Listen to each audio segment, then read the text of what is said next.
sound effect yang ada pada mikrofon KFK6 Pro. Oh no. Laugh. Despise.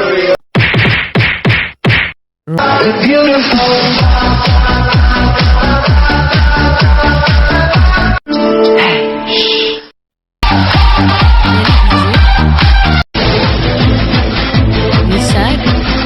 Oh my god. My God. Dan last kali PK. Okay, jadi untuk menggunakan ni, anda boleh gunakan sound effect ni semasa live ataupun semasa rekod video seperti yang saya lakukan sekarang.